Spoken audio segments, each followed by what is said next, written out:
finish. Andy, a 4-time pipe master, 3-time world champ, winning those world titles consecutively. 4-time pipe master. He won 2 different years of back-to-back titles out here at pipe. One of my favorite finals when a world title was on the line with Kelly Slater, Corey Lopez, Rob Machado. Nice and deep in the barrel, comes flying out the end. And then that trademark wraparound. Next wave setting up for Italo Ferreira. He'll get caught up with the lip and he goes down.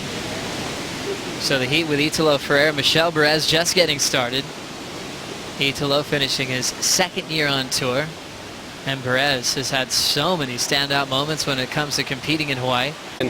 Bit of a cruel way to finish with Chloe pipping me there at the end, but yeah, I'm going to do maybe a couple little events near home because I can get out of my bed and go do it, so I'll do them. And Kai Otten just letting that one sink in, where he's just got knocked off the tour, now calling it a forced retirement. So many amazing memories when you think about Kai on tour. He talked about qualifying late. That's, you know, one of the older rookie stories. And Parko putting himself back into a top 10 picture.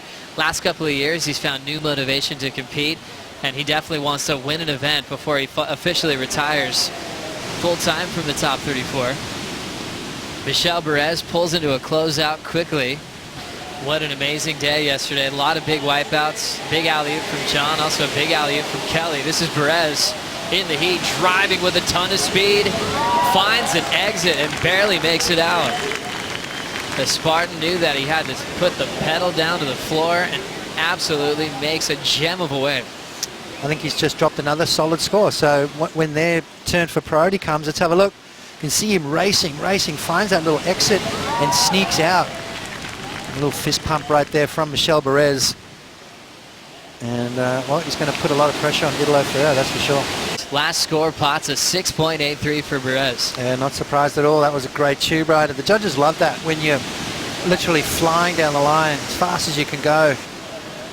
Pete Dervidge looks focused to kick things off. Priority is with Italo Ferreira.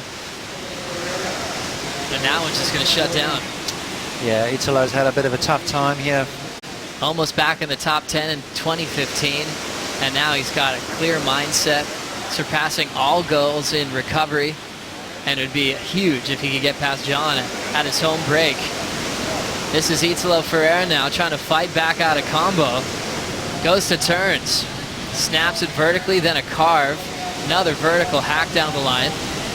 This one's starting to bend away. That's what I was going to ask, if this event here is the motivation for next year. I mean, finishing in the top 10 in 2016 after missing so many events, is that kind of the extra little bit of motivation you need? Yeah, for sure. You know, I've asked Kelly a few times, how do you do it? Like, how do you get the motivation? I think good waves motivate me too. They've had some classic heats together. One at J-Bay that they'll never let go. When Kai turned around and saw Joel get the score to turn that one, as they always reflect on that anytime they meet. It's catching up with Italo Ferreira popping up out of the lip in the closeout section. That guy never gives up, does he, Joe? I mean, that was virtually impossible right there. And Italo trying to somehow manufacture an exit out of that. Desperately looking for a score. And as I thought, got himself out of the combo with that 3.17. Now needing an 8.99. That is going to be close to the best score of the day. Let's have a look at Italo Ferreira down the line here. Grabs the rail. Slides into the barrel, and this wave starts to clamp. You watch him come through the back and literally stood up tall through the white water and try to pull that off. Remember, Federico knocked out earlier today, so now it's up to John to make at least the quarters here to take over that lead.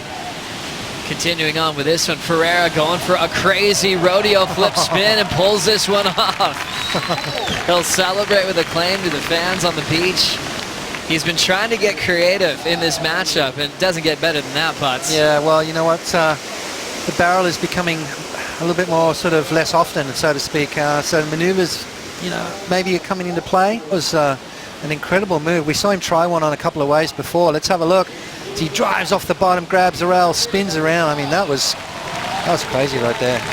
Italo Ferreira. Well, are we surprised? Not at all. Grabs the rail, spins the board around, almost lost it in the air. And sort of brought it down. I mean, there's so much going on there, Joe. Drives off the bottom. I mean, look at the stance that he's got is absolutely perfect. Connects with the lip, double grab. Spins the board around. Look at his feet are literally off the board. Missed the grab with his left hand. Somehow got the board back under his feet. lands the thing and drives out nice and clean. Where are the judges going to go with that? I have no idea. He had a really cool version of that rodeo on the back end, and scores coming in for Italo Ferreira, a 7-1-7. Ferreira now needs a 4.99 to answer. Now turning in a rodeo here over the shallow reef and backdoor.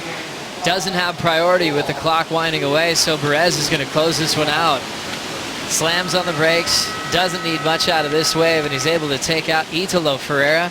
They're right next to each other on the Jeep leaderboard, so Michel is going to push up a little bit closer towards the top 10 picture.